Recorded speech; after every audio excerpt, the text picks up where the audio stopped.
आपने कभी सोचा था कि मैं जेएनयू का स्टूडेंट यूनियन का प्रेसिडेंट बन जाऊँगा? नहीं, बिल्कुल। मैं जिस संगठन से आता हूँ आइसा से, all India students association, Allahabad में इसकी स्थापना हुई थी 1990 में। और जो भाकपा माले की राजनीति है, उसी राजनीति से प्रेरित ये छात्र संगठन है। और कभी मतलब इस कैंपस में या कभी भी आने से पहले ऐसा नहीं सोचा था कि जेएनयू से प्रेसिडेंट बनूँगा। इस कैंपस में आने के बाद वामपंथ की विचारधारा से मैं बीएचयू के दिनों से ही प्रभावित रहा, प्रेरित रहा। उसकी तरफ एक झुकाव रहा, संगठन में नहीं था। लेकिन जेएनयू आने के बाद समझ में आया कि ऑर्गेनाइज्ड स्टूडेंट पॉलिटिक्स कितना ज़रूरी होता है, कि अगर आप संगठन के एक तले नहीं हैं तो लगातार जो कैंपस पे जो हमला हो रहा है वो तो एक कलेक्टिव हमला है सरकार की तरफ से या जो एडमिनिस्ट्रेशन है उसकी तरफ से, लेकिन उसका जो रिप्लाई आपको देना है वो आप एक इंडिविजुअल तरीके से नहीं दे सकते। वो एक संगठन की विचारधारा के बदौलत जो एक कलेक्टिव रेजिस्टेंस खड़ा होता है उसके बतौर आप दे सकते हैं। और बतौर मैं हमेशा इस कैंपस में कभी भी अपने आप को जेएनयू से प्रेसिडेंट नहीं मानता हूँ। मैं मानता हूँ मैं इस कैंपस का एक एक्टिविस्ट हूँ, जो तमाम लोगों के लिए हम लोग स्टूडेंट से मिलते हैं, बात करते हैं और उनकी बात को एडमिनिस्ट्रेशन और सरकार के सामने रखते हैं। बस यही है। और नहीं तो एजुकेशन, आप पढ़ाई और एक्टिविज़म, जो स्टूडेंट एक्टिविज़म, उसको कैसे बैलेंस करते हैं? बैलेंस हो ही जाता है इस कैंपस में। जेएनयू हमेशा एक आइडिया के साथ करा रहा है कि पढ़ाई केवल क्लासरूम के भीतर नहीं होती है। जो पढ़ाई है और जो असली पढ़ाई है वो क्लासरूम के बियॉन्ड की पढ़ाई है। और जितनी बात हमें बंद क्लासरूम में टीचर से सीखने को मिलता है उससे कई गुना अधिक जो स्टूडेंट्स है उसके बीच में इंटरेक्ट करने से मिलता है। समाज जो तमाम लोग हैं, जो आंदोलनें चल रही हैं, वहाँ पे जाने से मिलता है। तो यही है, बाकी बैलेंस हो जाता है। पढ़ाई अपने समय का एक हिस्सा आप निकालिए और जो पीएचडी है, हमारा रिसर्च है, उसको देते हैं और बाकी जिम्मेदारी को निभाते हैं। संगठन का आपने चुनाव जीता है, तो अध्यक्ष के तौर पे आपकी प्रायोरिटी क्या होती है जेएनयू के लिए? सबसे पहले जो इस कैंपस जेएनयू में अगर हम पिछले 10 सालों से देखते हैं, जो सरकार एक रैंकिंग जारी करती है, नेशनल इंस्टीट्यूशनल रैंकिंग फ्रेमवर्क और एनआरएफ की रैंकिंग, और उसमें जेएनयू हमेशा एक टॉप पोजीशन बना के रखता है। आईआईसी बेंगलोर के बाद देखेंगे तो दूसरा स्थान हमेशा जेएनयू का रहता है।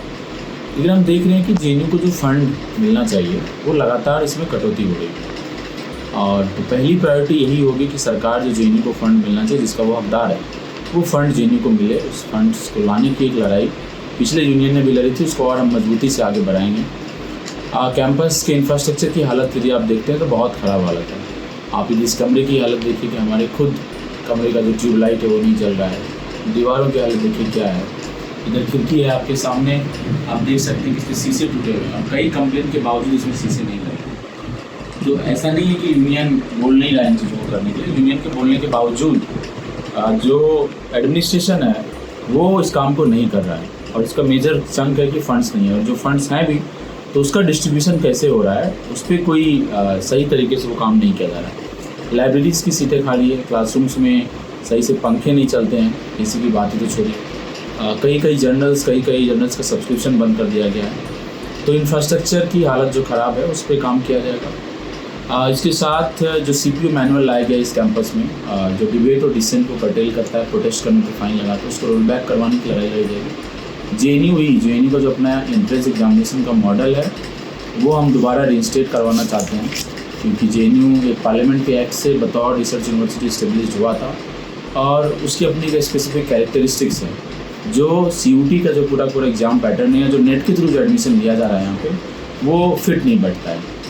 इसके साथ जो फीमेल पीएचडी स्कॉलर्स हैं उसको बहुत देर से 4थे और 5वें साल में जाकर सिंगल सीट अलॉट होता है। तो हम ये डिमांड कर रहे हैं कि उनको दूसरे साल तक में मिले।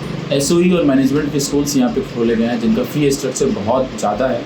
हम ये एडमिनिस्ट्रेशन से दबाव डालेंगे कि उनका भी फ़ी स्ट्रक्चर बाकी जेएनयू की जैसा फ़ी स्ट्रक्चर है वैसा ही हो, और उनके इंफ्रास्ट्रक्चर और प्लेसमेंट की सुविधा को बेहतर बनाया जाए। तो इन्हीं सारे मुद्दों को लेकर के आने वाला यूनियन जो है मजबूती से एडमिनिस्ट्रेशन से भी और इस सरकार से भी लड़ाई लड़ेगा। एलीट क्लास में चाहे जो परिवार से बिलोंग करते हैं वही आगे बढ़ा। इसका आपका कभी है कि हम राजनीति में आए, जैसे बिहार की राजनीति में आए तो वहाँ जो बदलाव होना चाहिए बिहार में, एक जो बेसिक क्या कहते हैं उसको, वो नहीं है, ना एजुकेशन से भी है ना कुछ है। और अभी भी कास्ट सिस्टम जो बिहार में हावी है, क्या कभी है मंशा की बिहार में आए वहाँ कुछ बदलाव की कोशिश करें? अभी तो बतौर जेएनयू से प्रेसिडेंट जो जिम्मेदारी मिली है उसको बेहतर तरीके से निभाने की कोशिश करेंगे, लेकिन सही बात है कि राजनीति बहुत ज़रूरी है आजकल के समय में, और सरकार तो यही चाहती है कि स्टूडेंट्स केवल पढ़ाई करें और राजनीति नहीं करें, और ये सरकार लगातार जो वाइस चांसलर भी रही हैं वही बात को प्रमोट करना चाहती है, क्योंकि जेएनयू ने यही सिखाया है कि हमें एक हाथ में किताब लेके पढ़ाई करनी है तो दूसरे हाथ में शिक्षा सबके लिए खुले रहे दरवाजे उसके लिए भी संघर्ष करना। और जहाँ भी जिस क्षेत्र में भी रहूँगा, चाहे राजनीति के क्षेत्र में रहूँ या एकेडमिक्स के क्षेत्र में रहूँ, जहाँ भी रहूँगा इसी विचार के साथ कि लड़ाई और संघर्ष समाज को बेहतर करने के लिए, शिक्षा सभी लोगों के लिए खुली रहे, इसके लिए हमेशा संघर्षरत रहेंगे। और बाकी बिहार की राजनीति में आने का सवाल है तो अभी ऐसा कुछ निर्णय तो नहीं है, लेकिन जो पार्टी जैसा बोलेगी, जैसा जो मेरा पार्टी है वो जैसा बोलेगा, उस जिस जिम्मेदारी के लिए मुझे चुना जाएगा वहाँ मैं जाने के लिए तैयार हूँ। पहले जो लेफ्ट मोर्चा था काफ़ी स्ट्रॉन्ग था, बंगाल में भी था, बिहार में कुछ इलाके में बहुत स्ट्रॉन्ग मौजूद भी था। क्या वजह मानते हैं कि जो लेफ्ट पॉलिटिक्स है, खासकर सीपीएम और सीपीआई, उनका वजूद जो है वो कमज़ोर हुआ है, चाहे वो हाशिए पे चले, क्या वजह मानते हैं? देखिए, दो चीज़ है कि मैं बिहार में अगर लेफ्ट की बात करता हूँ तो मैं माले की बात कर रहा हूँ, और भी बाकी अलग अलग धड़े हैं। तो दक्षिण बिहार, मध्य बिहार में माले का जिस तरीके से प्रेजेंस है, और वो एक उदय के सेंस में ही आप देख सकते हैं। उदय दो तरीके से, पहला कि आंदोलनों के टर्म में अभी भी अगर कोई सड़कों पे संघर्ष करते हुए दिखेगा तो वो माले के लोग हैं, माले के कार्यकर्ता हैं, माले के एक्टिविस्ट हैं।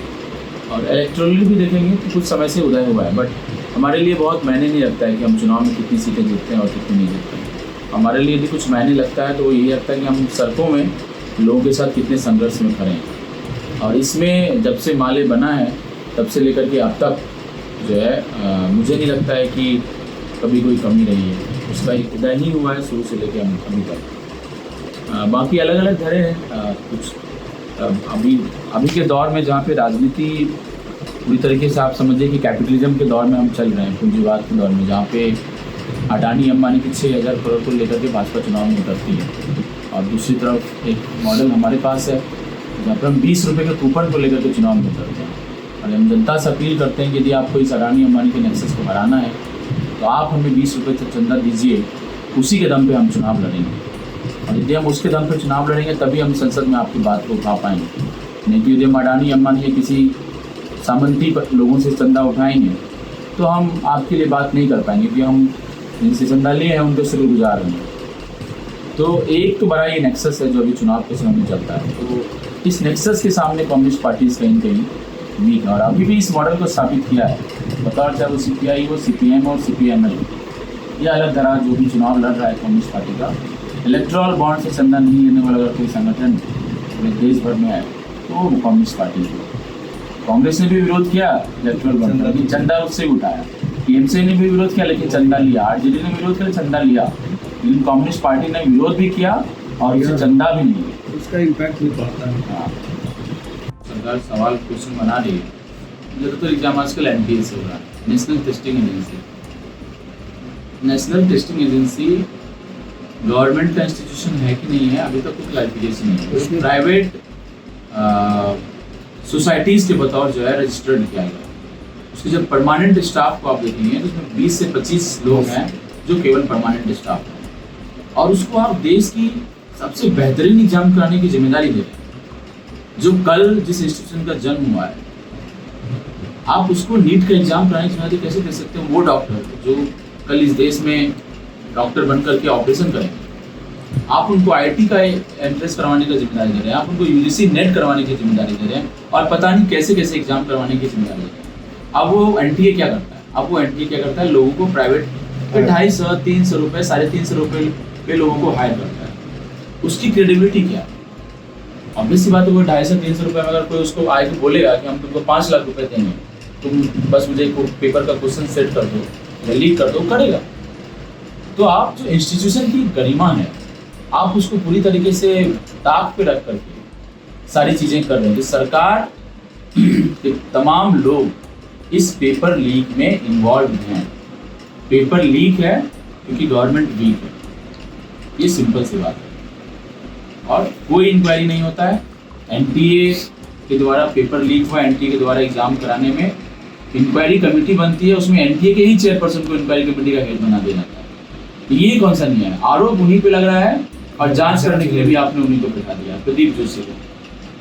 और प्रदीप जोशी का रिक्रूटमेंट कहाँ से हो रहा है सबको पता है। मध्य प्रदेश के आरएसएस से उनको जो है क्या कहते हैं सिफारिश की गई थी उसके रिक्रूटमेंट में। ये सारी चीज़ें हैं। तो आरएसएस के लोग जो हर इंस्टीट्यूशन में आजकल बैठे हैं, आप देखिए कि जो रैंकिंग दी जाती है, जो रैंकिंग देने की कमेटी अलग अलग यूनिवर्सिटीज में जाकर के इंस्पेक्शन करती है और उसके आधार पर रैंकिंग देती है। उस कमेटी के एक मेंबर थे राजीव सिजारिया, जो यहाँ पे मैनेजमेंट स्कूल में प्रोफेसर है और पहले डीन हुआ करते थे। उन पे इतने चार्जेस लगे कि जो 3 साल का टेन्योर होता है उनको आधे साल में ख़त्म करना पड़ा। उसके बावजूद उसको नैक की रैंकिंग में उनको मेंबर बनाया गया। उन पे आंध्र प्रदेश के किसी विश्वविद्यालय को बेहतर रैंकिंग देने के लिए घूस देने का आरोप लगा। अभी हालांकि उनको सस्पेंड किया गया है, बट ऐसे लोग राजीव सिजारिया के लोग आरएसएस के लोग हैं जिनको यहाँ पे अलग अलग स्कूल्स में रिक्रूट किया है, देश भर के अलग अलग इंस्टीट्यूशन में रिक्रूट किया गया है। और यही इंस्टीट्यूशन है जो कि पेपर लीक का जिम्मेदार है। तो डायरेक्ट कनेक्शन है, कोई बहुत अलग नहीं है इसमें कि अलग से कोई कॉर्पोरेट घराना है, कॉर्पोरेट का इंटरेस्ट है जिस पे सरकार काम कर रही है और उसी के इंटरेस्ट पे ये सारा पेपर लीक अलग अलग जगह हो रहा है। हमने 1 साल में अपनी इच्छा से पढ़ाई छोड़ा है और अब जॉब मार्केट में जाकर के नौकरी करना चाहते हैं। तो ड्रॉप आउट को इंस्टीट्यूशनलाइज कर दिया गया है, संस्थागत बना दिया गया है और सरकार अपनी जिम्मेदारी से भागना चाहती है कि स्टूडेंट्स जो पढ़ाई छोड़ रहे हैं वो अपनी इच्छा से नहीं बल्कि फाइनेंशियल बर्डन, मैरिज का बर्डन, इन कारणों से पढ़ाई छोड़ रहे हैं। तो जहाँ पे उनको स्कॉलरशिप दे करके या फी स्ट्रक्चर को कम करके स्टूडेंट्स को आगे बढ़ने के लिए मदद करना था, मदद नहीं करने की वजह उनको आप बाहर करने की कोशिश फॉर्मल एजुकेशन से बाहर करना था। दूसरी बात उसमें की जा रही है फाइनेंशियल ऑटोनॉमी और ग्रेडेड ऑटोनॉमी। सुनने में तो बहुत सुंदर लग रहा है कि ऑटोनॉमी मिलेगा। ऑटोनॉमी किस बात का मिलेगा? ऑटोनॉमी इस बात का नहीं मिलेगा कि जो हमारे चेयरपर्सन होंगे सेंटर के उनको कौन चुनेगा, या जो हमारे जेएनयू का वाइस चांसलर होगा उसको कौन चुनेगा। जिस प्रकार से देश का प्रधानमंत्री कौन होगा, देश के लोग चुनते हैं, तो इस कैंपस का वाइस चांसलर कौन होगा, इस कैंपस के स्टूडेंट्स और स्टाफ और प्रोफेसर चुनेंगे। लेकिन ऐसा नहीं हो रहा है, वो ऊपर से चुन करके भेजा जा रहा है आरएसएस के मुख्यालय से कि इनको देना है, इनको आप चुन करके भेज दीजिए। ऑटोनॉमी किस बात की है? आपको फाइनेंशियल ऑटोनॉमी, मतलब आप अपने पैसे खुद जनरेट। अब एक यूनिवर्सिटी कोई दुकान तो नहीं है, फैक्ट्री तो नहीं है जब प्रोडक्शन हो रहा है और सामान बेच करके पैसे कमा रहे हैं। स्टूडेंट्स है उसके पास, तो ऑब्वियस सी बात है कि फी आई करिए। जो कम पैसे में जेएनयू पढ़ रहा है या अलग अलग देश के विश्वविद्यालय पढ़ रहे हैं, वो नहीं पढ़ सकता है, उनको आप अधिक पैसा लीजिए और उसी पैसे से आप अपने प्रोफेसर्स की सैलरी भरिए, उसी पैसे से आप हॉस्टल का मेंटेनेंस कीजिए, उसी पैसे से आप वाइस चांसलर के कमरे में एसी भी लगाइए। जवाहरलाल नेहरू विश्वविद्यालय था, उत्तराखंड का गढ़वाल यूनिवर्सिटी था। लगभग 4 विश्वविद्यालयों में आईसा जो है जीत करके छात्र संघ के चुनावों में वापस आता है। तो एक ज़बरदस्त मैंडेट स्टूडेंट्स के बीच से मिला और स्टूडेंट पॉलिटिक्स का नया इंटरवेंशन जो कि आपको समाज के बीच से भी लड़ाई लड़नी पड़ेगी। आज के दौर में हम जहाँ देख रहे हैं कि और जेएनयू ऐसी उसी मैंडेट के साथ, उसी चीज़ के साथ यहाँ पे काम हमेशा किया है जब भी आईसा यूनियन में रहा है। पिछले साल ही हम देख रहे हैं कि जब चरखी दादरी में बंगाली मुस्लिम माइग्रेंट वर्कर समीर मलिक को मारा गया, तो जेएनयू से लगभग 25 लोगों की टीम गई और फैक्ट फाइंडिंग के बतौर चरखी दादरी गई और वहाँ पे तमाम चीज़ों को फैक्ट फाइंडिंग किया और उसको पूरा रिपोर्ट पब्लिश किया जो अलग अलग मीडिया हाउसेस से पहुँचे। देश भर में वक्फ के कानून को लाया गया है और मुसलमानों की ज़मीन जिस तरीके से छीनी जा रही है, उसमें बढ़ चढ़ के यूनियन ने प्रोटेस्ट किया। जिस तरीके से बिल्किस बानो के रेपिस्टों को बाहर किया गया और उसके बीजेपी के लोगों ने उनका समर्थन किया, माला पहनाए, उसके तमाम प्रोटेस्ट में जेएनयू के लोग बढ़ चढ़ के भागीदार हुए। तो अब जेएनयू का यही नेतृत्व है और आईसा हमेशा इसी चीज़ की वकालत करता है कि स्टूडेंट पॉलिटिक्स का इंटरवेंशन सोसाइटी में भी होना उतना ही ज़रूरी है जितना यूनिवर्सिटी के स्पेस में होना जरूरी है। क्योंकि यदि यूनिवर्सिटी को फंड नहीं आ रहा तो वो भाजपा आरएसएस की नीति है जो कि फंड नहीं ला रही है। और जिस तरीके से वो जेएनयू पर हमला कर रही है भाजपा आरएसएस, इसी तरीके से उत्तर प्रदेश में भी लोगों को बुलडोज कर रही है, मध्य प्रदेश में भी लोगों को मार रही है। अलग अलग इलाकों में ऑपरेशन कागर के नाम पर आदिवासियों को जो है नरसंहार किया जा रहा है। से भी ऐसा कुछ नहीं था। हम जिस परिवार से आते हैं वो बहुत उस तरीके का वातावरण नहीं रहा है कि एंटी मुस्लिम या पॉलिटिक्स रही। और सरस्वती विद्या मंदिर में पढ़ते वक्त बहुत सारी चीज़ों का अनुभव हुआ कि हाँ ये गलत है, लेकिन वही बहुत फॉर्मेटिव ईयर्स था, बचपन का समय था। आप समझ रहे हैं चीज़ों किस तरीके से हम इतना एंटिसिपेट नहीं कर पाते। और एक वही स्कूल था जो आसपास ठीक ठाक स्थिति में था, प्राइवेट कम फीस में जहाँ पे पढ़ाई होती थी। तो बस वही था। बाकी 10वीं की परीक्षा के बाद मैं स्कूल छोड़ दिया। 11th-12th मेरा पूर्णिया कॉलेज से और फिर BHU गया। तो और फिर वहीं से वामपंथ के प्रति जो एक झुकाव शुरू हुआ, लेकिन BHU से। लेकिन जो चीज़ों को देखने का नज़रिया होता है कि हाँ ये गलत है, गरीबी गलत है, या हम जिस गांव में हैं तो कैसे दलित परिवार रह रहे हैं, कैसे बाकी समाज के लोग रह रहे हैं, तो वो देखने में समझ में आता है। लेकिन वही आप फॉर्मेटिव ईयर्स में बहुत फॉर्मुलेट नहीं कर पाते इसके पीछे के कारण क्या है, लार्जर एक्सप्लेनेशन क्या है सोसाइटी में ऐसे होने का, वो तो बहुत बाद में ही आपको समझ में आता है। कंट्रोवर्सी में लाया गया हो चाहे बनाया गया हो, जो भी है, क्या वजह है, क्या गवर्नमेंट का कोई इसमें इन्वॉल्वमेंट है, फंड का कटौती हो, चाहे जो कंट्रोवर्सी क्रिएट किया गया उसको आप क्या मानते हैं? जानबूझ के किया जा रहा है कि जानबूझ के JNU का जो एक रेपुटेशन था उसको ख़राब करने की कोशिश है? बिल्कुल, इसमें दो चीज़ है। पहली चीज़ आप ये देखिए कि 2015-16 में ही ABP के तरफ से जॉइंट सेक्रेटरी के पद पे परिषद का लोग यहाँ पे चुनाव जीतता है, और वो एक सिस्टमेटिक शटडाउन JNU कैंपेन चलाता है, ये बोल करके कि JNU के स्टूडेंट एंटी नेशनल हैं, JNU के स्टूडेंट मुफ्तखोर हैं, बहुत कम पैसे में रहते हैं, उनका फीस बढ़ा देना चाहिए। इन तमाम मुद्दों को लेकर के वो शटडाउन JNU कैंपेन ABP के लोगों ने चलाया इस कैंपस में।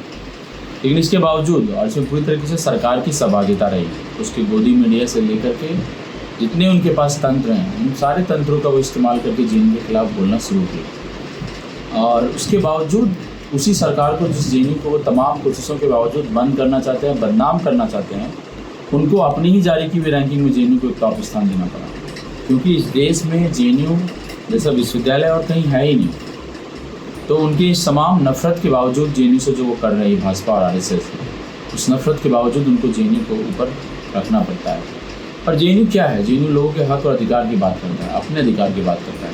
यहाँ पे अगर कोई भी छात्र पढ़ने आता है, दूर दराज के इलाके से आते हैं, गरीब परिवार से आते हैं, कोई मिडिल क्लास इनकम से आते हैं, तो 20,000 भी इस देश में कमा रहा है, 30,000 भी कमा रहा है, तो कहाँ से वो IIT की फ़ीस 2 लाख 2.5 लाख या मेडिकल की फ़ीस जहाँ पे आज 10 लाख 20 लाख पहुँच चुकी है, कहाँ से वो दे पाएगा? तो क्या शिक्षा केवल अमीरों के हाथ का बन के रह जाएगा, या फिर वो गरीबों के हाथ में भी पहुँचेगा?